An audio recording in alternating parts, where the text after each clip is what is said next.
Good one. Hello and welcome to Going for Goldbridge. We're back. It's been too long. I apologise about that. I'm going to try and do more. I do enjoy them and I hope you do as well. But look, I want us to start off with something. Everyone goes on about my analogies and somebody said, oh, you should do a comment section on a video where everyone puts forward analogies. And I'm like, but then they are scripted. I don't do scripted analogies. They all come off my head or I think about them during the day and stuff. But I'm going to give somebody a shout out here. John, that's your shout out. He didn't want the surname. There's a lot of Johns out there. Claim it if you're a John.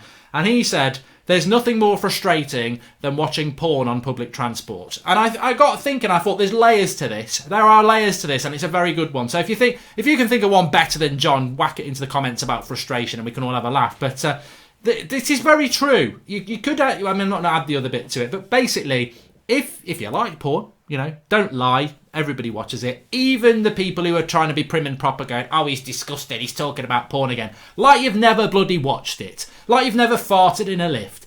Fakers, the lot of you. But if you watch it on public transport, if you have ever done that, it is a frustrating thing. Because whilst it might be enjoyable, there's no end game. And if you are going to watch it, make sure no one else can see your screen.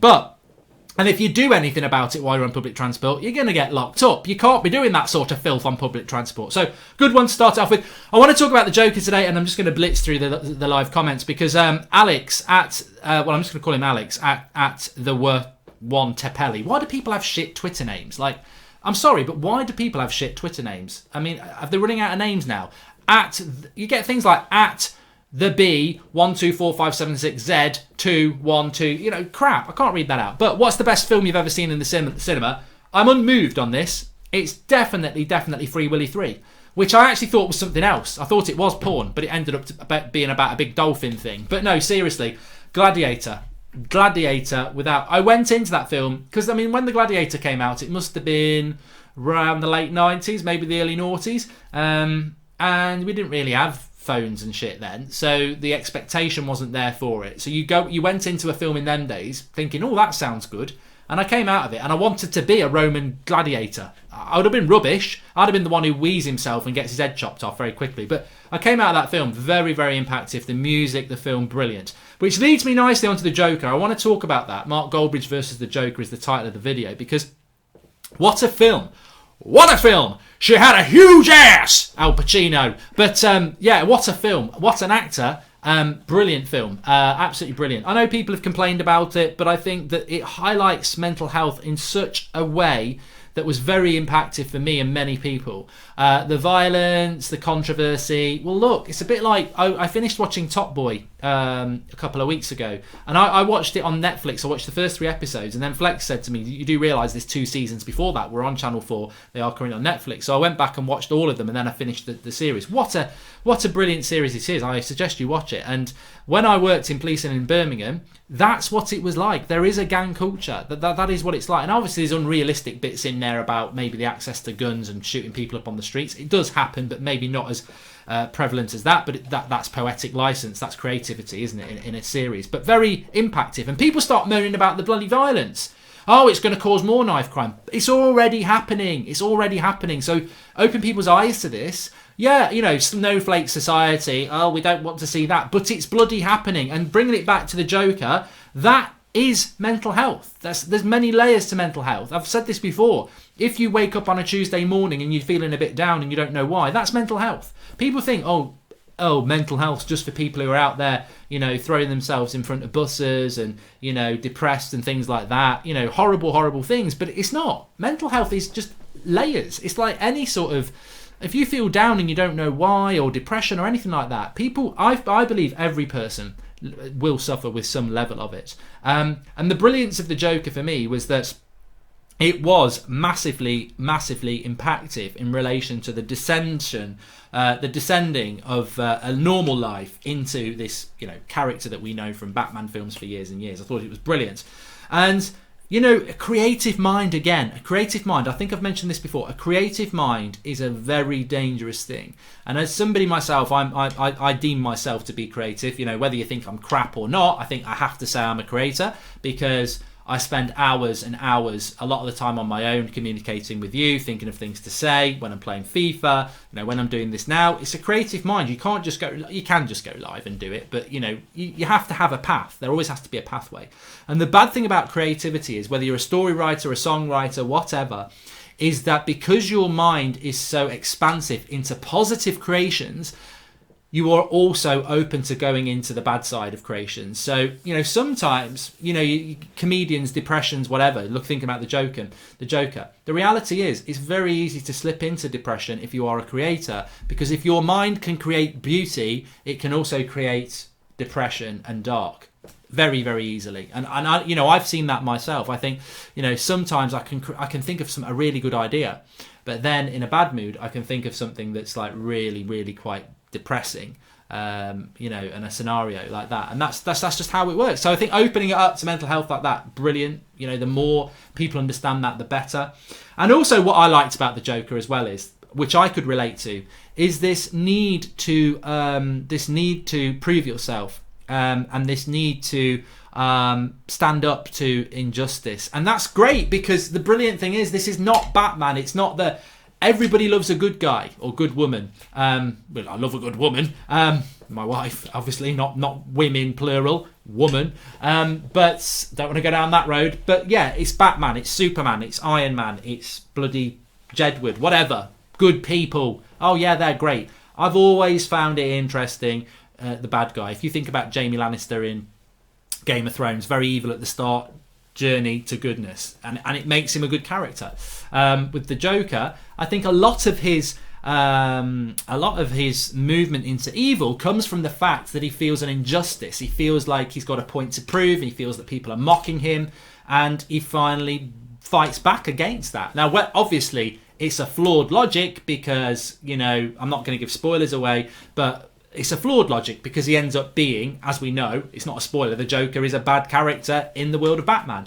But that journey into it is pure brilliance. And, I've said this before on here, my journey from where I was to an adult was very much about younger, very, very lacking in confidence, shyness, right the way through my teens, certainly in my younger years.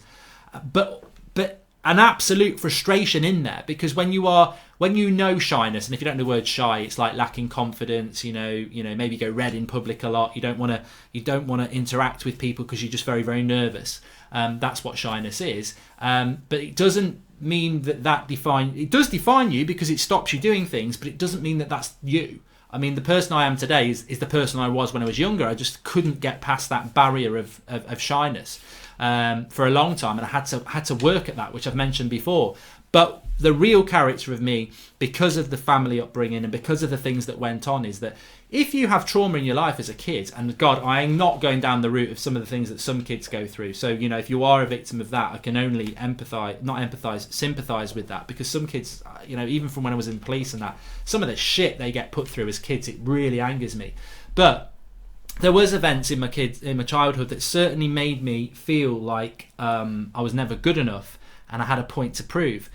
And that's endured all the way through my life. And I think that, when you watch that Joker film, that is certainly a theme in there that I could relate to. And you do have that, and it does drive you, but it's not always a good thing. The scars of your past as your childhood, I don't think they ever really heal, and they define you as an adult, and you learn to live with them, and you have to learn to live with them, and I think everyone should do that. But it will always define you. And I that film was a real eye-opener to me. Real eye-opener. I suggest everyone watches it, because it's not really about the Joker.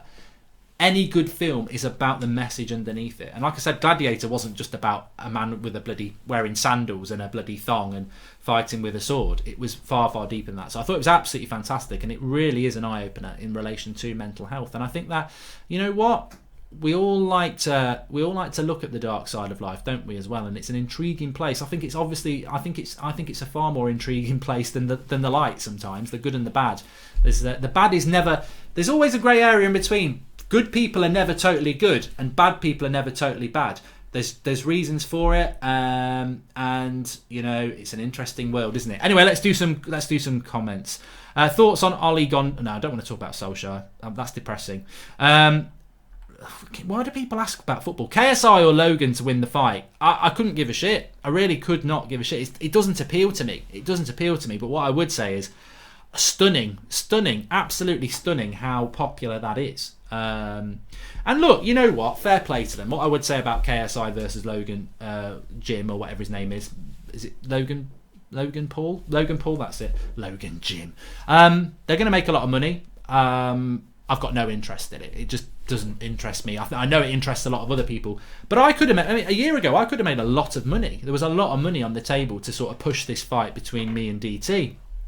And I don't know. I mean, look, different people might have took that. Personally, I think it's just a bloody circus, and you know, you've got to have your morals. But you know, fair play to those people. They're going to make a hell of a lot of money. It's going to be on Sky Box Office, isn't it? How many shags have you had? Says Elliot Davies. What is that? Some sort of weird category on porn that if I tell you, you're going to go and whack one out, going, oh. Heath Ledger or Joaquin Phoenix? I mean, that question I should have answered before from Matt Keek. I thought Heath Ledger. I actually see the two performances separately. I don't. You know, Heath Ledger's dead. And died young, so it's disrespectful in a way, isn't it, to say he wasn't? Well, it's not disrespectful. Joaquin Phoenix in The Joker is immense and will get an Oscar. Heath Ledger as the Joker was very, very good. I just prefer this because you've got to go and see it. I'm not going to spoil it. I just prefer it. I think the Joker suited Heath Ledger and the Christian Bale Batman films, but this very, very interesting. It's more real. It's more real and it's more dark, whereas I don't know whether the Joker Joaquin Phoenix with Christian Bale's Batman would have worked. That's one for you. Federer or Nadal, says Attack the Glazers. Definitely Federer. When are you coming to watch Solihull Moors, says Solihull Red Devils? This Saturday. I will be there, I think. I'm going to go on Saturday afternoon. So that's a funny one, isn't it? I'm not going to do that. If you had a dog that could talk, but it could only talk when it was in front of you and no one else, would you tell anyone at the risk of sounding crazy, or keep it a secret, potentially risking a huge moneymaker? Ryan, my dog does talk to me. I've let it out of the bag now. It's the only real solution. What's one question about anything that you would get the honest answer to? Would you ask? Oh, that's just confused me. That has. Worst plane journey, says Camjit King. There was worst plane. I don't really like flying anyway. So the worst plane journey I ever had, actually, and I've probably told you this before, so I apologise because this is how my brain works. But I was flying back from Ireland. I used to go, when I lived in Ireland, lived there for 4 years, every Christmas, a couple of days before, I'd fly back and I'd leave my girlfriend over there. She'd come over a couple of days after Christmas. She'd spend it with her family and then she'd come over to mine for like New Year. So I'd always fly back about a couple of days before Christmas Day. And this one year, it was very, very foggy. We were flying into East Midlands Airport and we came into land. I saw the land. We were coming down through the fog, came into land and saw the runway, and then suddenly the plane went up. This happened 3 times. And it gets to the point where obviously you don't want your plane to crash, but I was getting very frustrated. And it was a woman pilot that came on. Now, look, I'm sorry. I heard a bloke 2 seats in front of me go, bloody women. And I thought, this was a time when sexism was all right. Well, it's never all right, is it? So I stood up and I went, that's sexist, you sexist pig. And then I sat down and thought about the flight. But no, I didn't really do that, but it was sexist. He was quite big. He would have punched me in the face. He was very, very angry and an imbecile. And probably voted... No, I'm not going to go down that route. But, yeah, anyway, she comes on and she goes, I'm going to try it one more time. Oh, good. Try it one more time. And then if we fail, we're all dead. But at least you've tried one more time. And she said, I'm going to try it one more time and then we're running low on fuel, so I'll have to try and get to Birmingham. I'll have to try and get to Birmingham. This was probably 20 years ago.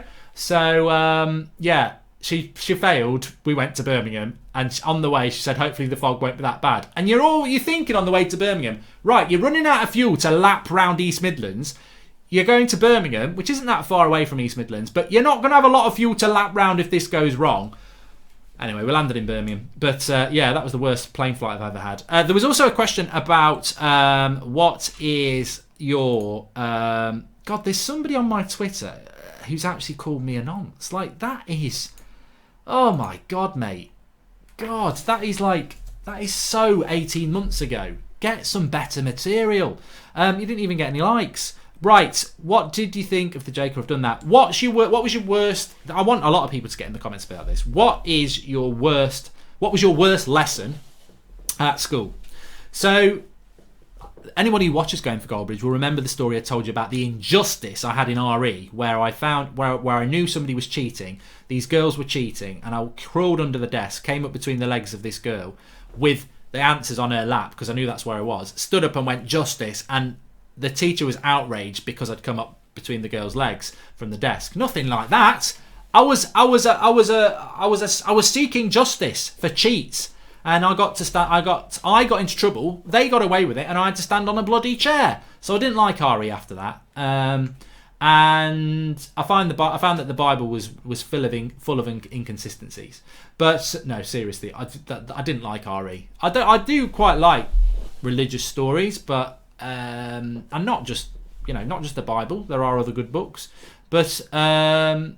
And I don't mean like they're written by John Grisham. I know that people, religion is very important to people, but I didn't like RE. I didn't. But my worst lesson was probably maths. I was very good at maths, but then I got myself into trouble when I was about 13.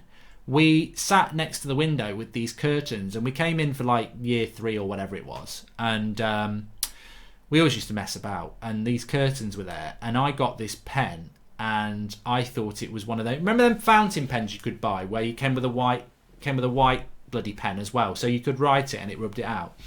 So I wrote on these brand new curtains that my mate wanted to do things with this other girl in the class, and I wrote it on there, and then he wrote something on there about me, and then we went to remove it, and we couldn't remove it, and it was like. They were stuck on the curtains, and we used to try and sit there every bloody lesson, but obviously different lessons were in there, and some shit brought it to the attention of the teacher, and it just went downhill from there basically. We got parents involved and everything about paying for curtains, and my parents were quite adamant that we wouldn't. Let's have a look. Your favourite rapper, Vanilla Ice, and would you? No, not talking about that. What do you enjoy most about your job? Says JP. Interacting with people. That's what I enjoy the most. Talking to people. I went into town this morning actually. Shout out for John Lewis in Solihull, and they were having problems with their tills, and some people were getting quite rude about it. I was quite relaxed, and I was talking to the cashier woman who was saying that she was having a bad day, and I said, you know what, I normally have a bad day on a Tuesday, join the club. And we were talking for a couple of minutes, and I thought, that interaction with people is very, very good. And obviously doing this, I get to interact with people. I mean, it's a shame this isn't live, but I don't think it works as well as a live show. If you had to relocate and live in any country in Africa, which one would you choose? The mysterious realist. I don't know, because I've never been. And I would like to go, but I've never been. So for me, I would be being Africaist if I chose one over another. The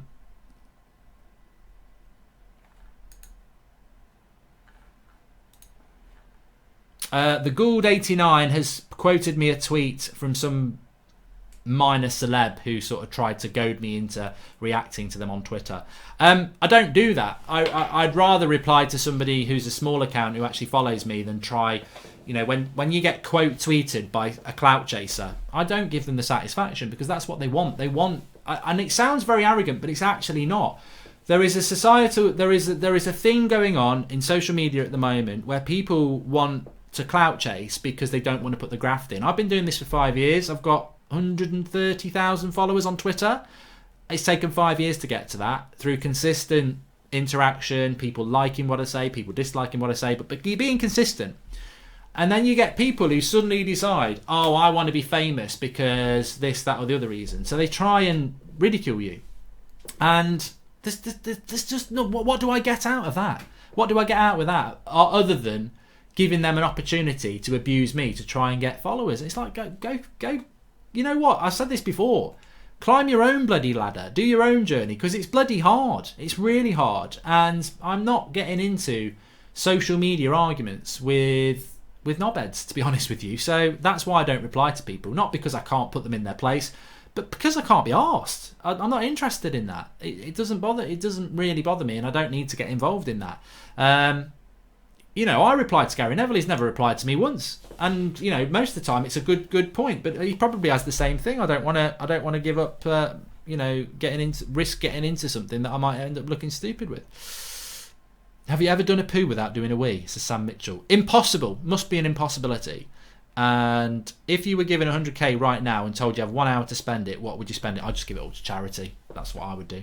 When are you releasing your book of analogies? Says Chris. If somebody wants to go through all my content and pull out all the analogies and then I'll put my name to it, we'll go 50-50. Let's do it.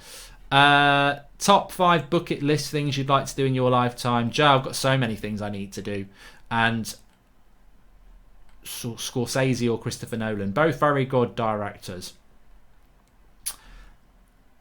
Oh God, there's always somebody talking about disgusting things they want to do with animals. It really does display them, doesn't it? As check their hard drive. Do you really think Poch can? No. I thought he was going to say, do you really think porn can do a good job with these set of players? I was like, what? What are we doing? Porn for the United players to boost their performance, but he said Poch. Virgil says thoughts on mental health awareness. I think we've discussed that. And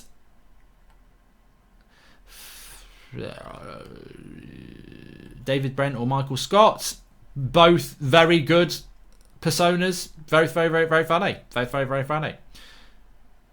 How long do you see yourself doing United stand, and what is next for you after that, says Thierry Henkipper. I think that's the biggest question out there, isn't it? That is the biggest question.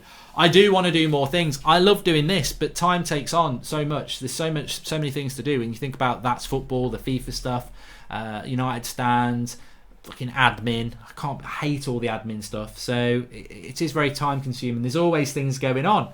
I like doing stuff like this, but this sort of stuff is really dependent on how many people like it and how many people subscribe and how many people view it. So I would like to move out more into this and move a little bit away from football, but I can only be honest about that. I do enjoy this sort of thing, but it's whether everybody else does. That's the bottom line, isn't it? That's the bottom line. Favourite alcoholic drink? Very quickly, Liam. I like bottled lager in the summer and a G&T. Through into the winter, I get onto the whiskey. I like the red wine. I like the mulled wine. That's pretty much how I go. And the Guinness and the ale. I'm a seasonal drinker. I think certain drinks work better when you're in the pub by a lovely hot fire with a lovely lady, my wife, sat on my knee, and a nice whiskey. Lovely stuff. And then in the summer, she's running around in a bikini getting sprayed by my water hose, whilst I'm supping on a nice Corona with a lime in it. That's my fantasy anyway. We are moving into my favourite time of the year, by the way. I absolutely love this period from October to Christmas. Best period of the year, bar none, unless your dog gets run over and then you might get it ruined. But yeah, I always say that to family members. If you are ill, can you just hold out till January? Because I hate January anyway. So if you died then, I can deal with it because I hate January, but please don't go in December or November or October. Thanks everyone for watching. On that bombshell, thanks everyone for watching, and if you enjoy it, smash a like and subscribe.